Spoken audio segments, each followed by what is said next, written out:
Penang Hindu அறப்பணி வாரியம் தீவில் உள்ள அனைத்து பதிவு பெற்ற கோவில்களின் இளைஞர்களை இணைத்து முதல் முறையாக லீகா பிர்சஹாபாத்தான் ஜம்புத்தான் பிளியாக்வேல் எனும் எழுவர் காற்பந்து போட்டியை வெற்றிகரமாக நடத்தியது. இப்போட்டியை லெபோக்வீன் ஸ்ரீ மகா மாரியம்மன் கோவில் ஏற்பாடு செய்தது.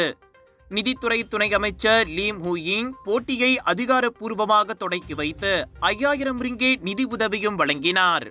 கோவில்களின் முதுகெலும்பாக விளங்கும் இளைஞர்களை விளையாட்டு மூலம் தலைமைத்துவம், ஒற்றுமை மற்றும் சமூக ஒத்துழைப்பில் முன்னேற்றுவதற்காக இந்த முயற்சி தொடங்கப்பட்டது. இது வெறும் விளையாட்டு அல்ல, மாறாக ஒற்றுமை மற்றும் ஒழுக்கத்தை வளர்க்கும் ஒரு தளம் என துணை அமைச்சர் வலியுறுத்தினார். இது மலேசியா மடானி உணர்வை பிரதிபலிக்கிறது என்றார் அவர்.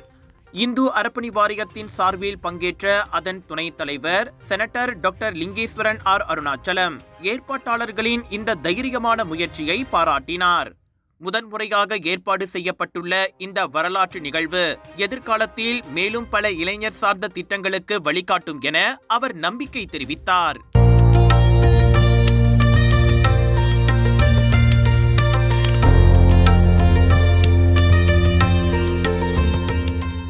உங்கள் சிறந்த ஆரோக்கியத்திற்கு அளவான எண்ணெயுடன் சிறந்த முறையில் தயாரிக்கப்பட்ட சைவம் அசைவத்திற்கும் பொருந்தும் சூப்பர் ஊறுகாய், பச்சை கொடி சிவப்பு மீன் சின்னம் கொண்ட ஸ்ரீ மீனாட்சி ஊறுகாய்.